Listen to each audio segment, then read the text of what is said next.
Welcome to Crime Agent. We talk about crimes from around the world, from the unspoken to the most infamous. Subscribe to our channel and let's begin. 3 assassinations in United States that shocked the world.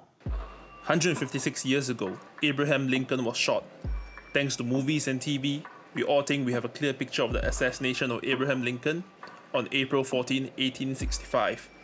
John Wilkes Booth became the first person to assassinate an American president, where he shot and killed Abraham Lincoln in his box at Ford's Theater in Washington. On the evening of April 14, 1865, while attending a special performance of the comedy Our American Cousin, President Abraham Lincoln was shot. Accompanying him at Ford's Theater that night, his wife, Mary Todd Lincoln, a 28-year-old officer named Major Henry. Many believe that Wilkes did so because Lincoln wanted to abolish slavery. John Wilkes Booth is killed when Union soldiers track him down to a Virginia farm 12 days after he assassinated President Abraham Lincoln.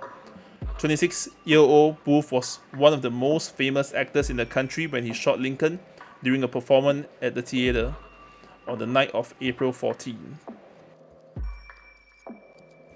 John Fitzgerald Kennedy, often referred to by his initials JFK, he was an American politician who served as the 35th President of the United States from 1961 until the fateful day on 22nd of November, 1963. Vice President Lyndon Johnson had accompanied Kennedy to Dallas and been riding 2 cars behind Kennedy's limousine in the motorcade. Leaving from Dallas Love Field, the motorcade had been allocated 45 minutes to reach the Trade Mart at a planned arrival of 12:15 p.m.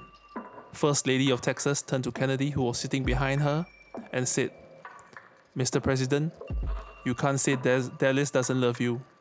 Kennedy's reply, "No, you certainly can't." Those were his last words. Shortly after Kennedy began waving, a few witnesses recognized the first gunshot, but there was little to no reaction from the crowd or those riding in the motorcade. Many later said they imagined what they heard to be a firecracker. Kennedy was pronounced dead at 1 p.m. after his heart activity stopped at Dallas Parkland Hospital. He was 46 years old. An Italian Carcano M91 bolt-action rifle was found on the 6th floor of the Texas School Book Depository by Deputy Constable Seymour Wiseman and Deputy Sheriff Eugene Boone soon after the assassination. Investigations revealed that Lee Harvey Oswald is the man behind the assassination. On Sunday, November 24th, detectives were escorting Oswald through the basement of Dallas Police Headquarters towards an armored car. At 11:21 a.m., a Dallas nightclub owner by the name of Jack Ruby approached Oswald from the side of the crowd and shot him in the abdomen at close range. He was later pronounced dead at the same hospital as JFK. On Sunday, November 24th, Kennedy's coffin was carried on a horse-drawn caisson to the United States Capitol to lie in state.